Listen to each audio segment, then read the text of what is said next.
Hello, my name is Bryce, and today I will be doing my final presentation for RTE1100 Radiology Physics.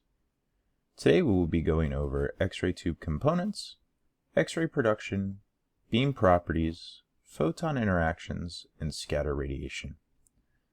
This covers core concepts for radiology and explains how X-rays are created, how they interact with matter, and how image quality is affected. These concepts are essential for producing high-quality images while maintaining safety for both the patient and the technologist. The main components of the X-ray tube can be broken into the cathode, the anode, the glass envelope, and the protective housing. The protective housing, usually lead-lined, is a metal enclosure around the glass tube, and it helps prevent leakage radiation from escaping. The cathode is the negative side of the X-ray tube. It is responsible for producing electrons through thermionic emission.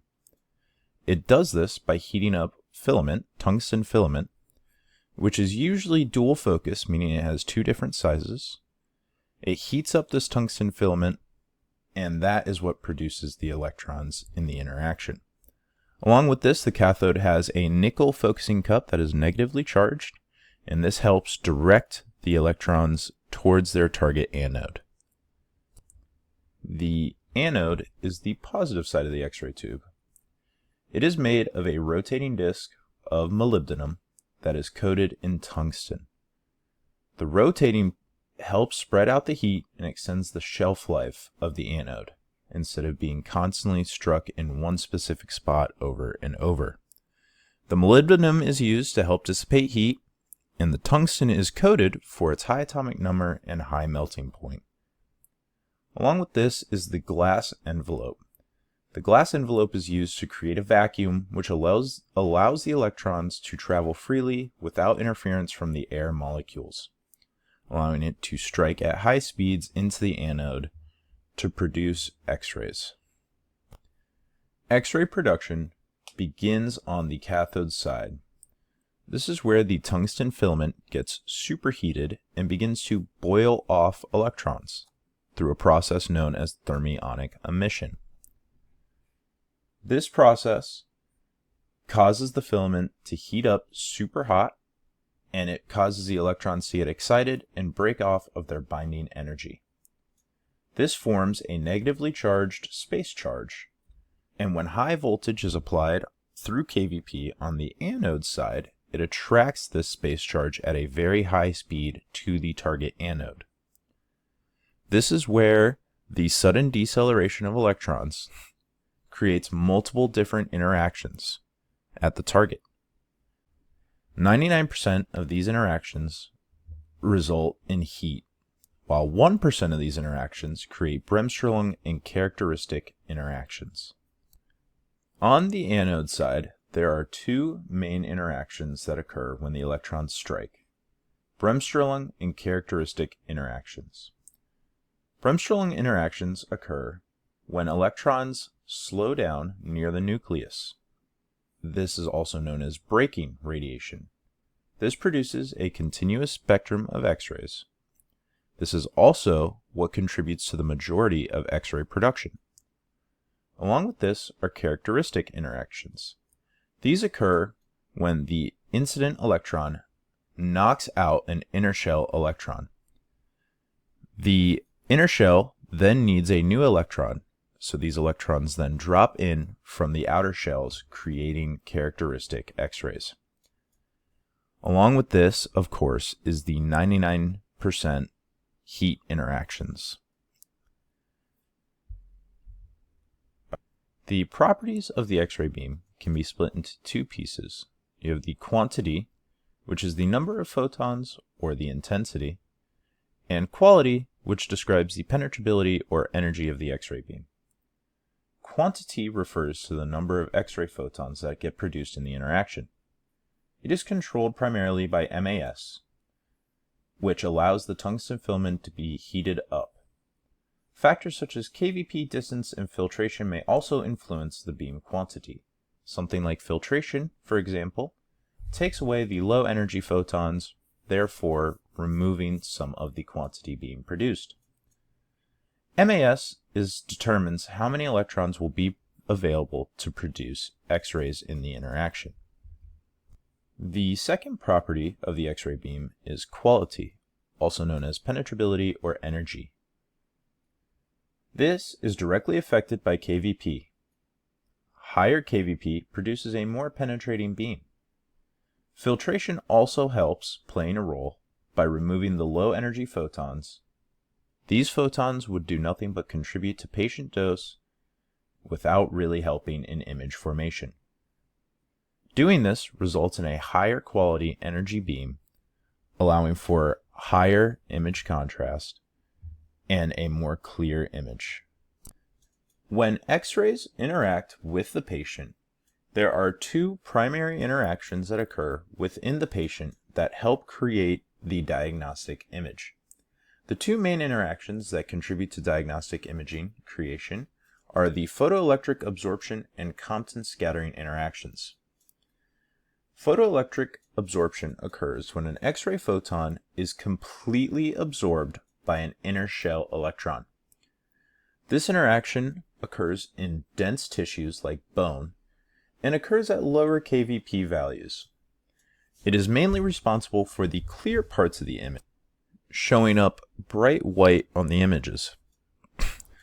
The reason this occurs with the dense tissue such as bone is because of its higher atomic number, allowing the photoelectric absorption to clearly hit and get absorbed instead of knocking out the electrons. The second main interaction that contributes to diagnostic imaging within the patient is Compton scattering. Compton scattering occurs when an X-ray photon ejects an outer shell electron and then changes direction while losing energy. The interaction contributes nothing of good use. It contributes mainly to image fog and it reduces contrast. Along with this, it is also the primary source of occupational radiation exposure because scattered photons can exit the patient at any angle and reach people while also striking the image receptor and creating image fog. It is more common at high kVp and in soft tissue. Diagnostic images are formed through a process known as differential absorption. This refers to the varying degrees to which different tissues absorb or transmit X-rays. Three interactions occur within matter: transmission, absorption, and scattering. Transmitted photons pass through the patient and strike the image receptor without interaction. This creates the darker parts of the X-ray image. This usually occurs through soft tissue portions of the body and lungs filled with air, parts of the body that aren't dense. The other main interactions that contribute to the creation of a diagnostic image are absorption and scatter. Absorption is mainly caused by the photoelectric absorption within matter. This produces the white areas of the image, creating high contrast and easy to read images. Scattering, however, results from the Compton scattering interactions. This has a negative effect on image quality. The differences in tissue density, thickness, and atomic number are all things that contribute to differential absorption within the body. Because these different variations, X-ray photons that are transmitted compared to the ones that are absorbed is what creates the basic diagnostic imaging. Scatter radiation, which is caused primarily by Compton scattering, is the main cause of reduced image contrast and image fog. It also contributes significantly to occupational radiation dose. The factors that affect scattering are kVp, a large field size, and thicker body parts. For example, a high kVp means that the interactions with the photons of the X-ray are going to shoot through the patient faster, meaning they won't have a chance to be absorbed through photoelectric absorption and will instead scatter more throughout the body of the patient. This creates that image fog and low contrast images that we don't want. It needs to be controlled as much as possible and should be a main focus of the technologist. Scatter, which of course is inherently harmful to the creation of a diagnostic image, must be controlled in any way possible. Such control devices, such as collimators and grids, can be used by the technologist to help create high-quality images. The collimator, for example, helps restrict the field size of the patient that will be irradiated. This helps lower scattering as lower tissue sizes don't allow as many interactions to occur.